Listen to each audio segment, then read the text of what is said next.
할렐루야. 요즘 인공지능 아주 말을 많이 하는데 챗봇이라고, 채팅 로봇이라고, 여기에다가 부활이 가능한가 이렇게 물어봤어요. 했더니 뭐라고 대답이 나왔는지 압니까? 그 요약을 하면 이렇습니다. 일부 종교에서는 가능하다고 믿는다. 그러나 철학적으로는 논쟁의 여지가 있다. 과학적으로는 불가능하다.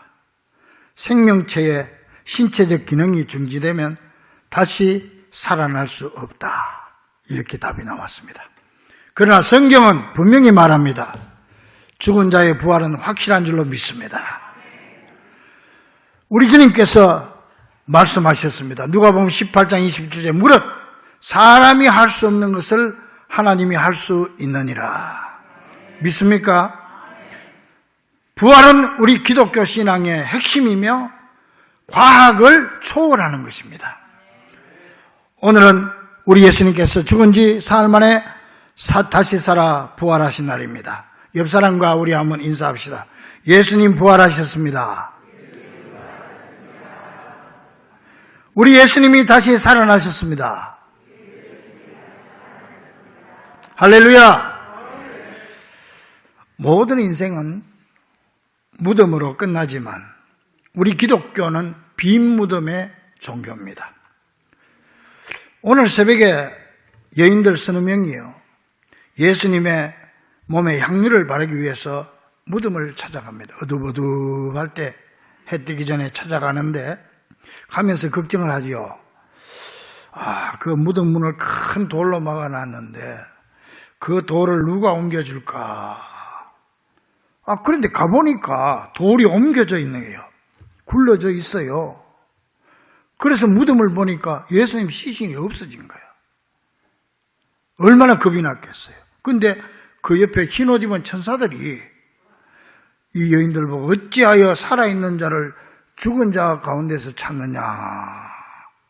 그러면서 여기 와서 봐라. 이렇게 멀리서 이렇게 봤겠죠. 보니까 예수님 시신이 안 보이는 거예요. 얼마나 겁이 났겠습니까, 여자들이. 그래가지고 그냥 제자들이 모여있는 대로 그냥 뛰어갑니다. 뛰어가서 제자들에게 사도님들 큰일 났습니다. 지금 예수님 시신이 없어졌습니다. 그 말을 듣고 베드로가 이걸 이제 확인하려고 사실인지 무덤으로 뛰어가지요. 가가지고 이래 보니까 시신을 샀던 세마포만 있고 예수님 시신이 없는 거예요. 이 베드로가 확인했는데 보이지 않는 거예요. 자, 여기서 여러분 예수님의 시신을 샀던 세마포가 어떻게 놓여 있는지 한번 상상해 보셨습니까? 그때 세마포는 사람이 죽으면은 이게 몸을 둘둘 감습니다. 이래 감는 세마포거든요. 그러면 예수님이 이거 일어나셔가지고 이걸 다 풀어가지고 개가지고 여기 놔왔겠습니까? 그리고 이 얼굴에도 쌌던 걸 수건을 다 벗겨가지고 요 개가지고 여기 놔왔겠습니까? 아니면 예수님이 그냥 이걸 확 찢어가지고 던져버리고 갔겠습니까? 한번 생각해 봤습니까? 어쨌든 세마포만 보이지 예수님 안 보이는데, 제가 그 깊이 연구한 책들을 보니까요, 여러분 나방이 번데기에서 있다가 싹 빠져나오면 나방 번데기는 그대로 있잖아요. 여기서 나방만 쏙 빠져나오잖아요. 예수님도 그런 식으로 부활하신 거예요. 그 예수님 세마포는 벗은 흔적도 없고 그대로 있는 거예요. 그리고 여기 예수님 얼굴에 샀던 수건도 그대로 있고 시신만 싹 빠져. 왜? 영체가 되기 때문에, 부활의 몸은 영체이기 때문에 그대로 빠져나가고, 세마포는 그대로 약간 쭈그러져 있었던지 그대로 있었던 거예요. 따라서 여러분, 이 부활절은 죽음이 패하고 생명이 승리한 날이고, 마귀는 패하고 예수님께서 승리하신 날이며, 절망이 패하고 부활의 소망이 승리한 날로서 온 인류가 누릴 영광 중에 영광의 날인 줄로 믿습니다. 자, 그러면 예수님의 부활이 우리하고 무슨 상관이 있습니까? 예수님 부활한 거하고 나하고 뭔 상관이 있어요? 왜 예수님의 부활이 나에게 영광스러운 사건이 됩니까? 먼저 예수님의 부활은 잃었던 에덴을 회복시켜준 사건이기 때문에 우리에게 영광의 사건이 됩니다. 아담과 하와가 에덴 동산에서 선악과를 따먹고 에덴은 추방됐습니다. 그때 받은 사형 판결서, 죽음의 판결서를 예수님께서 찢어버리시고 우리에게 영생의 새로운 계약서를 써주신 사건이 바로 부활 사건이기 때문에 우리에게 영광이 되는 줄로 믿습니다. 그리고 예수님의 부활은 생명의 계약서를 실현시킨 첫 열매가 되기 때문에 영광의 사건입니다. 고린도전서 15장 20절에 그러나 이제 그리스도께서 죽은 자 가운데서 다시 살아나사 잠자는 자, 성경에서 육신으로 죽은 거는 다 잠잔다고 그래요. 예수님이 나사로를 깨우러 간다. 왜? 우리 영혼은 안 죽어요. 예수 믿는 사람은 천국에서 영생하고 예수 안 믿는 사람은 지옥에서 영생하는 거예요. 죽지 않아요. 그래서 성경에서 죽은 건 좀 자는 걸로 표현했습니다. 그래서 여기 고린도전서 15장 20절에 다시 살아나서 잠자는 자들의 첫 열매가 되셨도다. 부활의 첫 열매가, 여러분 과일나무에 첫 열매가 맺히면 그 다음에 계속 주렁주렁 많은 열매가 맺혀요. 예수님이 부활의 첫 열매가 됐다는 거예요. 그렇기 때문에 우리도 이어서 잠자는 자들의 첫 열매가 됐으니까 예수 믿는 자는 다 부활하게 되는 줄로 믿습니다. 이게 이제 성경에 대표성의 원리가 있습니다. 뭐냐 하면은 한 사람이 대표함으로 전체를 다 대표한다는 거예요. 아담과 하와가 대표자입니다. 뭐요? 사망과 죽음의 대표자입니다. 아담이 죄 지었으니까 그 자손 대대로 대표자가 죽어서 우리도 다 죽게 되고 우리 속에 원죄를 다 가지고 태어나게 되는, 어린애들 갓난 어린애도 누구 안 가르쳐줘도 죄를 짓는 거예요, 인간이. 응? 이게 대표자거든. 그런데 예수님이 두 번째 아담, 예수님 둘째 아담이라고 그래요. 둘째 아담이 대표자가 돼서 부활하심으로 사망의 판결서를 찢어버리고 우리에게 영생을 줬기 때문에 우리는 대표자 예수만 믿으면 다 우리도 그 속으로 들어가서 구원받고 부활하고 영생할 줄로 믿습니다. 이게 대표성의 원리입니다. 그 예수님이 첫 열매가 되셨다. 그래서 오늘 본문은 말합니다. 4절 중반절에 그리스도를 죽은 자 가운데서 살리심과 같이 우리로 또한 새 생명 가운데서 행하게 하려 하심이라. 믿습니까? 따라서 부활은 예수 그리스도로 끝난 사건이 아니고 지금도 계속되는 작업이며 우리가 누릴 최대의 소망인 줄 믿습니다. 그래서 예수님의 부활은 우리도 다시 살 것을 확실하게 보여준 사건이기 때문에 우리에게 있어서 영광 중에 영광의 사건이 되는 겁니다. 본문 5절에 만일 우리가 그의 죽으심과 같은 모양으로 연합한 자가 되었으면 또한 그의 부활과 같은 모양으로 연합한 자도 되리라. 우리는 다 죽습니다. 육신은 다 죽게 돼 있어요. 죽어도 괜찮습니다. 그리고 반드시 죽어야 됩니다, 또. 왜? 그래야 다시 살아날 수 있기 때문에. 안 죽으면 다시 사는 방법이 없어요. 그 예수 안 믿는 사람들은 한 번 나고 두 번 죽어요. 어머니 뱃속에서 한 번 태어나고 육신이 죽고 영혼이 또 지옥으로 죽는 거예요. 근데 우리는 두 번 나고 한 번 죽는 거예요.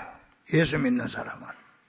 어머니 뱃속에 태어나고 거듭나고 성령으로. 그리고 육신이 한 번 죽으면 끝나는 거예요. 그 반드시 죽어야 돼요, 우리는. 또 죽을 때 영원히 사는 감격이 한층 더 클 것 같습니다. 그래서 부활의 확신만 있으면 한번 죽어보는 것도 괜찮다, 그런 생각이 들어요. 그러므로 여러분, 부활의 확실성은 우리가 아침에 잠자리에서 일어나는 것보다 더 분명한 사실입니다. 이 놀라운 부활의 영광과 부활의 능력이 우리 모두에게 넘쳐나기를 주의 이름으로 간절히 축원합니다. 오늘은 예수님의 이 놀라운 십자가의 죽으심과 부활을 기억하며 뜻깊은 성례식을 가지는 복된 날입니다.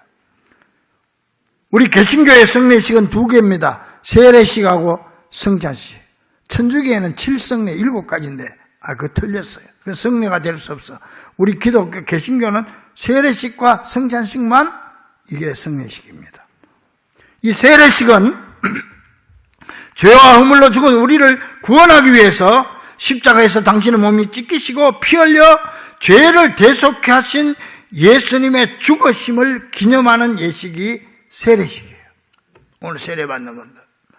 그 성찬식은 죄와 허물로 죽은 우리를 구원하시기 위해서 십자가에서 당신의 몸이 찢기시고 피 흘려 죄를 대속하신 예수님의 죽으심을 기념하는 것이고, 세례식은 이제 내가 새롭게 새 사람이 되었다는 걸 정인들 앞에 나타내 보여주는, 세례받음으로 새 사람이 되었다, 새로운 생명으로 거듭났다.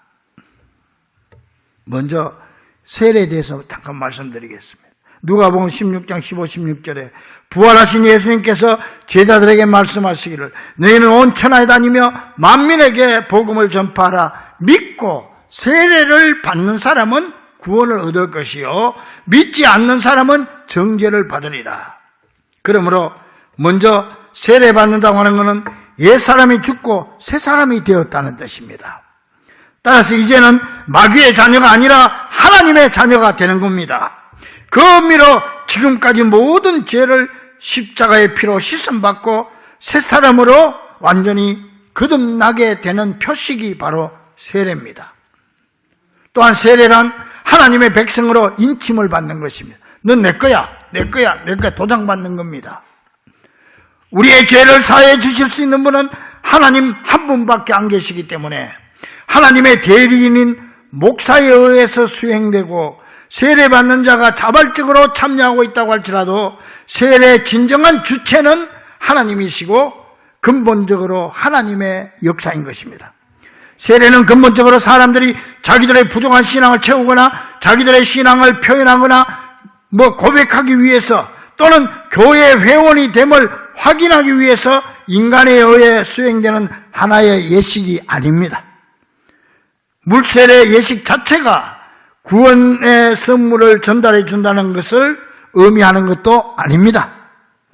세례는 오히려 그리스도의 구속사역, 즉 죄의 용서와 구원을 사람들에게 베풀기 위하여 하나님이 사용하는 수단인 것입니다. 그래서 슐링크는 말했습니다. 세례 시에 예수 그리스도 자신이 거기에 임재하셔서 세례를 받는 성도들에게 구원의 결정적인 선물, 즉 죄의 용서를 베풀어 주신다. 그러나 이것도 믿음이 없이는 안 된다 그랬습니다. 그래서 우리는 예수 그리스도의 이름으로 세례를 베푸는 것입니다. 그 세례 받은 자들은 다 성찬식에 참여하게 되어 있습니다. 이 성찬에서 떡을 떼고 잔을 마시는 것은 날 위해 대신 죽으신 예수님의 피와 살에 참여하는 것이 되는 것입니다. 성찬을 행하는 목적은 예수님께서 죄인들을 위해서 희생 제물이 되어주신 것을 기념하는 것이고, 참여하는 성도들에게 그 희생이 주는 모든 은혜와 축복을 받게 하는데 그 목적이 있습니다. 성찬을 통하여 주님께 마땅히 드려야 하는 의무들을 더 충성스럽게 이행하기 위해서, 나아가 성도들이 서로 사랑의 교제를 나누는데 그 목적이 있는 것입니다. 그러면 성찬식에 참여함으로 성도들이 받는 축복은 무엇일까요? 한마디로 영생을 얻는 구원의 축복인 줄로 믿습니다. 그리고 성찬에 참여할 때 성도는 하나님과 예수님과 하나가 되는 축복을 받게 됩니다. 그래서 예수님께서 요한복음 6장 52절 이하에서 주의 살과 피를 먹고 마시지 않으면 나와 상관이 없다고 그랬습니다. 그래서 성찬은 아무나 참여해서는 안 되며, 회개하는 마음과 남을 용서하는 마음, 그리고 나 같은 죄인을 위해서 십자가에서 피 흘려주신 주님께 진정으로 감사하는 마음으로 나아가서 하나님께 헌신을 다짐하는 마음과 부활의 확신 소망으로 이 성찬식에 참여해야 되는 것입니다.